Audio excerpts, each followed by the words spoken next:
O Senhor esteja convosco. Ele está no meio de nós. Proclamação do Evangelho de Jesus Cristo segundo João. Glória a vós, Senhor.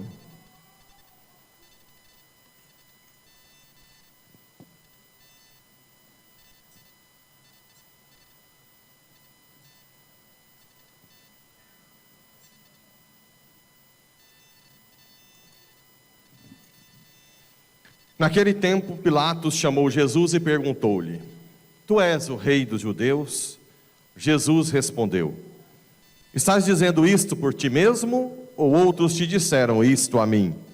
Isso de mim? Pilatos falou: Por acaso sou judeu? O teu povo e os sumos sacerdotes te entregaram a mim. Que fizeste?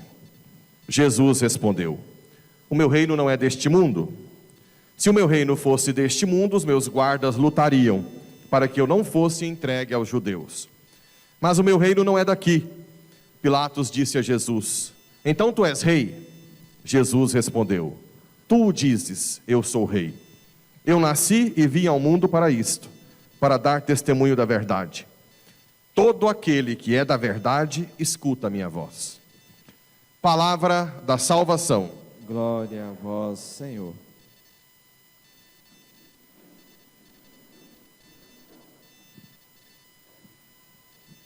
Caríssimos irmãos e irmãs, então hoje a igreja celebra Jesus Rei do Universo, o fim do ano litúrgico.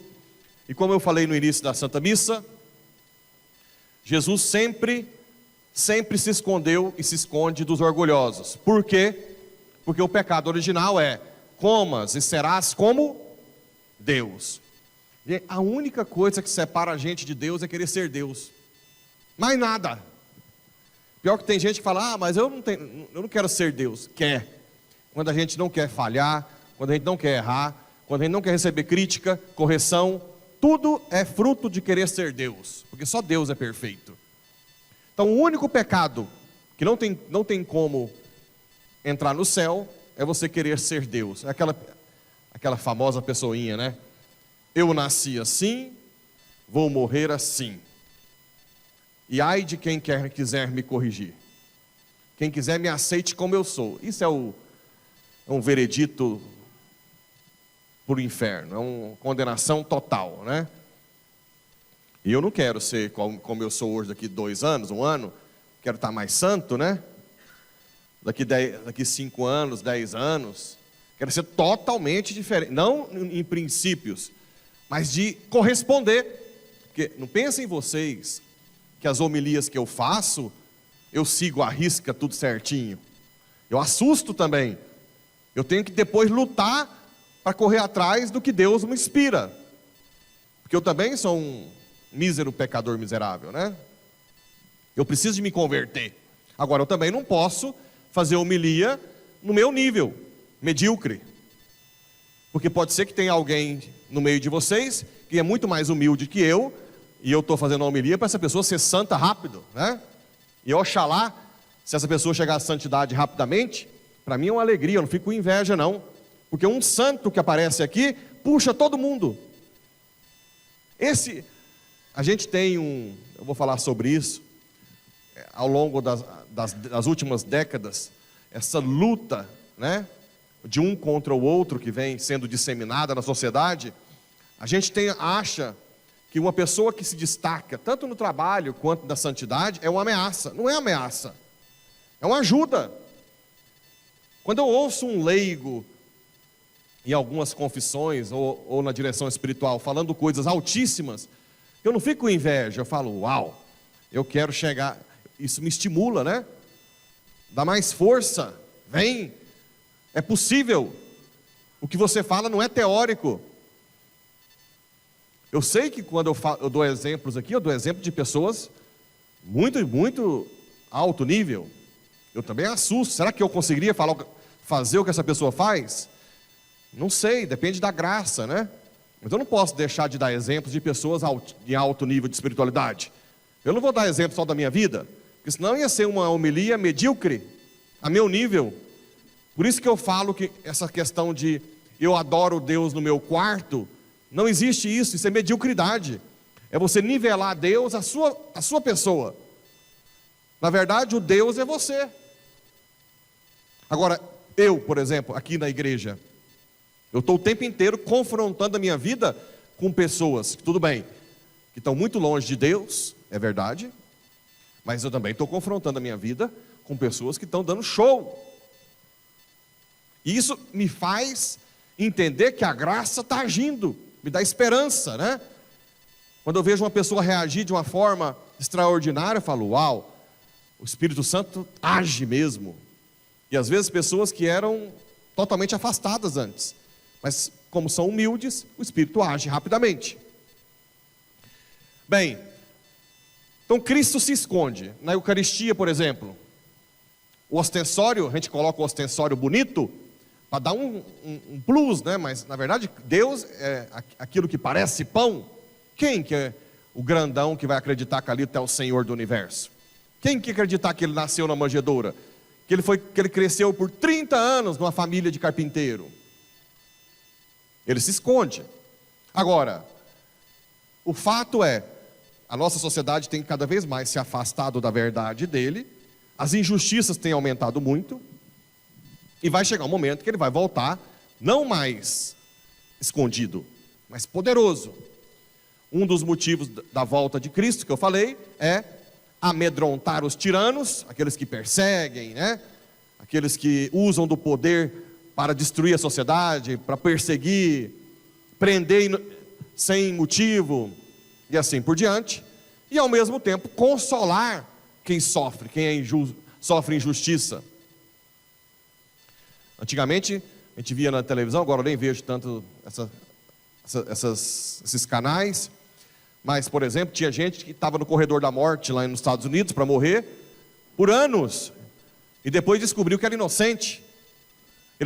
Alguns descobrem, mas alguns são mortos injustamente, acusados injustamente. Então Jesus vai voltar para restabelecer a justiça, e ele tem que voltar com poder, porque só quem é poderoso pode destruir os tiranos desse mundo. Então essa é a visão do ano litúrgico, de um Deus que se esconde, mas que voltará fortemente, né? Aqueles que estão com Deus, com Cristo, que conhecem a frase que eu quero meditar hoje, essa última frase aqui, do Evangelho, diz o seguinte: todo aquele que é da verdade, escuta a minha voz. Aquele que é da verdade, porque Jesus é a verdade. Por isso que eu tenho batido na tecla, desde quando eu cheguei em Porá. O mais importante é você ter contato direto com Cristo, seja na adoração eucarística, seja na missa. E claro, com a sua mãe, que é o caminho que ele escolheu para chegar até nós. Às vezes nós somos acusados de escolher uma pessoa paralela a Cristo, mas quem escolheu não fomos nós, né? Quem escolheu Maria foi ele. Quem está desviando dela é que não está fazendo o que ele quis, ok? Cristo quis vir por ela, nós queremos ir até Cristo por ela, que é o mesmo caminho que o Pai quis. Quem desvia é quem ignora, né? Então esses caminhos de adoração eucarística, terço, missa e Nossa Senhora, terço, rosário, né? São os caminhos mais seguros para você conhecer a verdade. E por que ele fala da verdade? Na Bíblia, São Paulo diz que nos últimos tempos as pessoas não suportarão a sã doutrina. A verdade vai doer. Parece que já está bem próximo ou não? Nunca tanto se fala mentira, se dissemina mentira como hoje. O tempo inteiro. Essa semana eu estava vendo um vídeo do Drauzio Varela, dizendo que ele é ateu, né? E que ele respeita a Igreja Católica. O que ele não gosta da igreja é que ela impõe os seus dogmas. A igreja impõe? Vocês viram alguma vez a igreja prendendo os outros por opinião errada? Expulsando porque... Nunca! A igreja sempre é mãe. Ela apresenta, agora, impõe coisas erradas contra os cristãos, né? Fecham igrejas, prendem, perseguem quando fala a verdade, diz que é discurso de ódio. Sempre coloca a igreja como vilã, né? Até a colonização, essa semana nós celebramos São Roque, Santo Afonso Rodrigues e São João Castilho, 3 jesuítas, padres, que fizeram um trabalho excepcional com os índios, as chamadas reducciones. Nunca existiu tão grande sociedade perfeita. E lá, eu até li, lá no Cristo Rei, uma carta de São Roque, esse mártir, contando como que os índios estavam adorando, assim, conhecer a fé.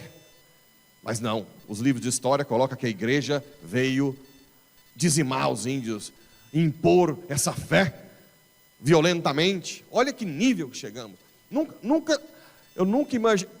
Depois que, não sei se alguém já tentou me marcar no Instagram, não consegue, está escrito assim: ele publica coisas erradas sobre Covid-19. Alguém já tentou? As coisas erradas é tratamento precoce. Que querem processar, sabe quem? Por defender o direito do médico do tratamento off-label? O presidente do Conselho Federal de Medicina.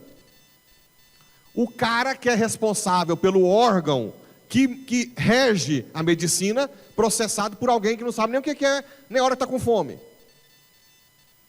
Olha a que nível nós estamos chegando. Parece que nós estamos vivendo um mundo às avessas. Às avessas. Colocam lá, essas big techs aí, pessoas que não sabem nada de medicina, para rastrear quem está publicando alguma coisa, tratamento precoce, ou alguma coisa que pode ter algum efeito colateral da vacina, alguma coisa. Tudo é cortado. Essa doença mostrou como que o mundo... Por exemplo, agora que tem poucos casos, eu pensei, né? Olha para você ver o tanto que o negócio é demoníaco. Eu pensei assim, deve estar cheio de leito de Covid agora, livre, né? Não, sabe o que estão fazendo? Fechando todos os leitos. Então, se tem alguém com Covid hoje, quase não acha leito. Não deixaram lá um tanto de leitos pronto. Aí outro dia alguém falou, tá difícil de arrumar. Como assim tá difícil de arrumar? Não, porque agora os hospitais falaram que não tem mais leito de Covid. Eu falo, meu Deus, o que é isso? Que tempo é esse que nós estamos vivendo? É assustador. E tudo vem, uma coisa que eu queria que vocês ficassem espertos, tudo vem maquiado, né? De coisa boa. Tudo vem mascarado. Não vem uma mentira sozinha. Vem tudo com... Essa semana da consciência negra, eu publiquei um vídeo do Morgan Freeman, que é negro, que dizia que era ridículo isso. Como assim a minha vida se reduz a uma semana? Aí eu via com o UOL, por exemplo, falou que não era para publicar esse vídeo. Vejam, vamos pensar um pouquinho. Se eu quero acabar com o racismo, a melhor coisa que eu tenho que fazer é calar. Sempre eu recebo na minha casa negros. Quando está só eu, é uma maravilha, porque para mim ser humano, nós somos filhos de Deus. Eu não toco em assunto, conversamos a noite inteira. Teve um dia que chegou uma pessoa que estava junto com a pessoa e falou assim: você sofre racismo? Meu Deus do céu. Que conversinha, mas cala a boca, não fala nada, trata igual. Eu morei na Itália e lá se fala muito do racismo com o imigrante, né? Quando estava eu com esses América Latina fofoqueiro, porque os europeus têm preconceito com a gente, os europeus têm preocupação. Acabou que os primeiros anos na Itália eu me fechei, eu não queria nem ter contato muito com o europeu, porque eu achava que todo mundo tinha preconceito com a gente. Com o tempo, eu fui conhecendo alguns italianos, e no último ano, eu tinha muito mais amigos da Itália, que nunca tocaram esse assunto comigo. Nunca falaram. E outra coisa, gente, eu vou falar com toda sinceridade. Se você quer realmente, não dá privilégio. Imagina se eu vou sair com meus amigos na Itália. Não, ele é imigrante, tadinho. Põe a cadeirinha para ele melhor. Não, deixa o imigrante servir primeiro. Ah, pelo amor de Deus. Isso para mim é o maior racismo que existe ou não? Me trata igual, caramba. Esse é um ponto, mas aí vem mascarado, né? Que você tem que lutar. Você está criando divisão na sociedade. Você cria um filho falando que o tempo inteiro que nós somos iguais, chega no vestibular, tem cotas para negros. Aí como é que você vai explicar para ele que nós somos iguais? Que jeito? Ah não, mas é porque os negros estão nas escolas públicas. Então melhora a escola pública para todo mundo. Porque nós somos todos iguais. Nós somos todos filhos de Deus. Isso que não tem que ficar com essa falsa, né? Ou então já aconteceu, às vezes eu já tive como padre em ambientes de família muito afastados da igreja. Aí já aconteceu de gente falar: nossa, tem gente que critica os padres, mas eu não gosto de quem critica os padres. Aí começa aquela discussão. Acabou o ambiente. Vocês não acham? Eu não quero que ninguém tenha dó de mim. Não tenho nenhum tipo de tadinho do padre, né? Eu defendo os padres, viu, Padre Pablo? Não, gente. Vamos realmente tratar todo mundo igual e pronto. Isso. Hoje, por exemplo, hoje tem mulher que tem vergonha de falar que trabalha em casa, para o marido e para os filhos. Mas não tem vergonha de falar que está trabalhando até meia-noite para um outro estranho. Às vezes que até explora, não paga tão bem. Já viram isso? Não, eu estou em casa, mas não é por muito tempo não. Como se fosse vergonha trabalhar para a sua família? É vergonhoso? Para o outro estranho não é? Se ele te paga um salário mínimo para você ficar até 10 horas da noite, não, aí tudo bem. Olha como está a sociedade virada. Outra coisa que vem, vamos defender as tartarugas lá do projeto como é que é lá, Tamares, que chama? Lá perto da Bahia, né? Lá na fonte, perto da... esqueci o nome da... Projeto Tamares mesmo. Tá bom. Aí você pergunta para aqueles jovens lá, tá tudo lá, Greenpeace. Você é a favor do aborto? Sou. Ah, tá. A tartaruguinha você defende. Mas matar a criança no ventre, você quer que mata. A maioria, aquela Greta Thunberg, como é que é o nome dela lá? Aquela... Oh, vocês estão destruindo. Sabe de onde que ela é? Da Suécia. Onde mais mata criança no mundo e idosos. Sabia que tem idosos na Suécia que tem medo de se internar na Suécia? Sabe por quê? Porque como é liberada a eutanásia, os médicos matam quem eles querem, quando está dando muita despesa. Muitos saem da Suécia para internar em outros países da Europa, com medo de ser mortos. Mas aí a Suécia, com a Greta, defende a Amazônia, que nem eles sabem o que é direito. Mas matar, sabe quantas crianças são abortadas no mundo? Por baixo, né? Porque isso é subnotificado. 50 milhões, de 50 a 55 milhões de abortos ano. Vocês têm noção o que isso gera em Deus? Uma vez um amigo meu, que é médico em Goiânia, está fazendo residência lá, um jovenzinho, uma vez ele me escreveu, era 11 horas da noite, dizendo assim: nossa, eu estou com uns pensamentos. Falei: qual pensamento? Ele disse: de como nós vamos chegar no céu. Eu falei: o que veio na sua mente? Ele disse: e vem o tempo inteiro que nós chegaremos, vamos ver Jesus como rei e um monte de coral de crianças que foram abortadas, que gritarão um canto para Cristo e pedirão justiça pelo sangue que foram derramados. Olha o que vinha na cabeça dele, um médico jovem. E depois que aprova, quase ninguém defende desse povo de ecologia. E outra coisa, se você quer realmente defender a natureza, defenda primeiro a sua moral.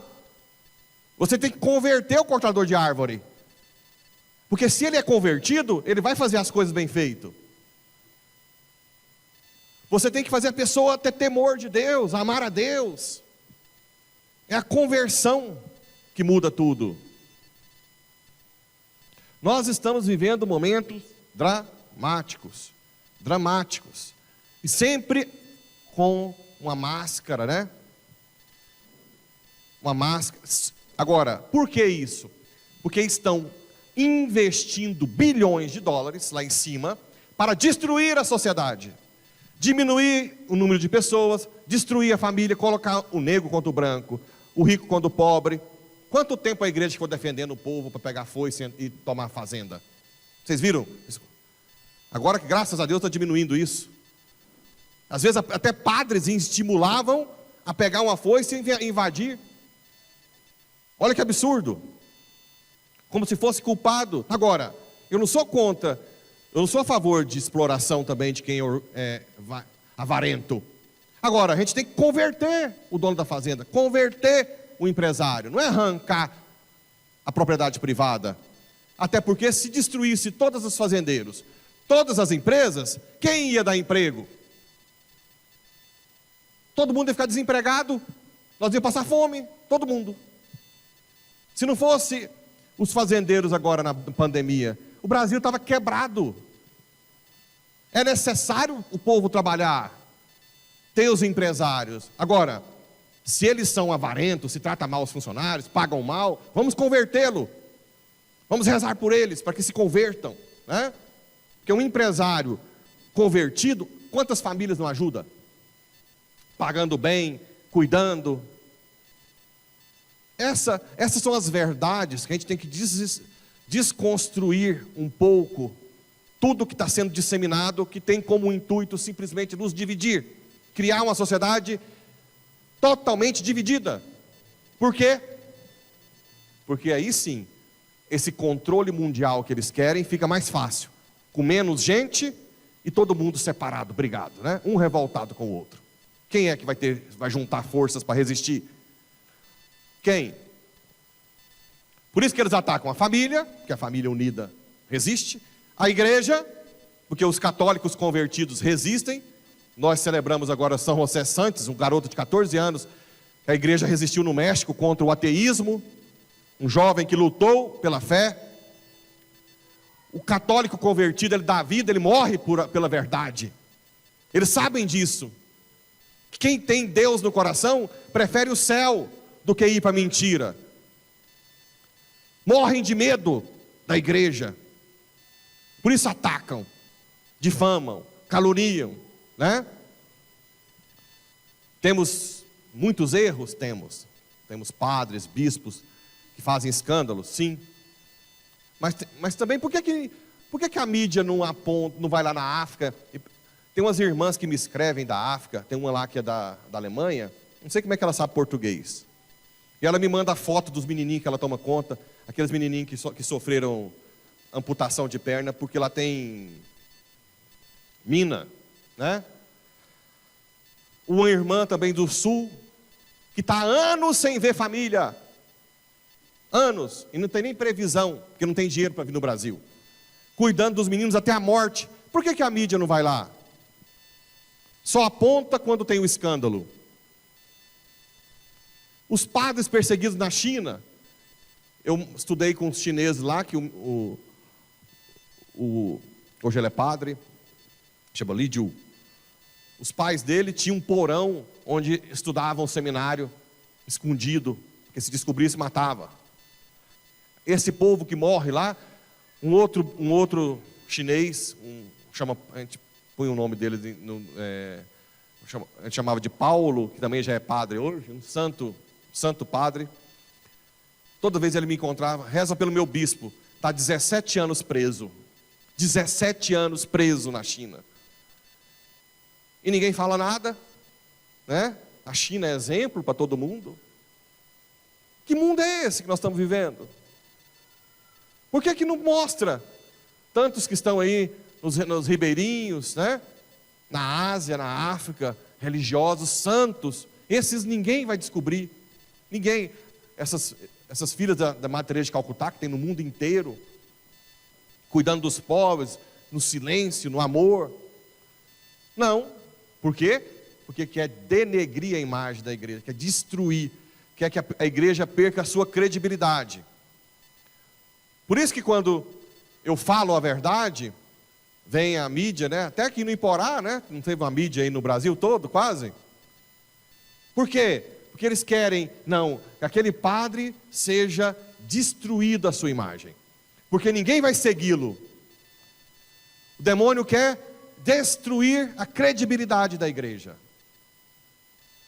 Uma das perguntas do Metrópolis, aquele jornal, era assim: você não tem medo de polarizar muito? Eu falei, não, eu quero polarizar. Existem dois polos, mentira e verdade. Claro que a verdade é outro polo. Eu não quero estar próximo do polo mentira, que é totalmente, o tempo inteiro distribuído no mundo. A questão, por exemplo, dos homossexuais. O Clodovil, que era um deputado na época, ele sempre defendeu a família. Sabe o que o povo fazia, esse movimento gay? Ameaçava de morte. Eles não estão preocupados com o homossexual. Quem está preocupado é a gente que cuida deles aqui, com depressão. Não estão nem um pouco preocupados. Eles estão pagando lá para aumentar o homossexualismo, para não ter reprodução. E nós diminuímos a nossa população. Mas quem cuida somos nós. Quem vai contra o sistema, eles ameaçam de morte. Também já atendi gente homossexual aqui, padre, eu não posso falar a minha opinião. Eu quero que o senhor me acompanhe escondido, porque tem gente que eu conheço que já me ameaçou de morte com as minhas opiniões. Que apoio é esse que recebem? Bem, tranquilo? Todo aquele que é da verdade, escuta a minha voz. O que eu falo para vocês, gente, é do coração, com amor, porque eu quero que vocês conheçam a verdade. E outra coisa, se eu falar alguma coisa que é meu, como diz os jornais, que eu sou político, se for político que eu estou falando, se não for da fé, eu não tenho partido nenhum político, nada. Eu não entro em política para nada, nunca vou ser candidato de nada. O que eu falo na política é da fé. Se for alguma coisa política, eu quero pagar no juízo final diante de vocês. Porque eu tenho certeza que no juízo final, vocês vão ver que toda a minha luta é pela moral, pela vida, pela fé, pela liberdade, que estão querendo destruir lá em cima. Nós precisamos de gente conscientes disso. Não entra mais em essas falsas acusações. Se acha que não concorda, reza, pergunta para Jesus, esse padre está certo? Eu duvido que você não vai chegar à verdade. Duvido, até porque era muito mais fácil para mim lavar as mãos, né? Venha para Paulo VI, venha, qualquer coisa, vem para cá, paga seu dízimo. Eu quero construir uma igreja, reformar. Não, aqui não vou ter problema com ninguém. Era muito mais fácil para mim, né? Muito mais tranquilo. Só que aí, meu amigo, minha amiga, eu prefiro voltar a ser médico. Porque se for para ser um padre aguado, que não fala a verdade, melhor morrer ou voltar para onde veio. Creio em Deus Pai,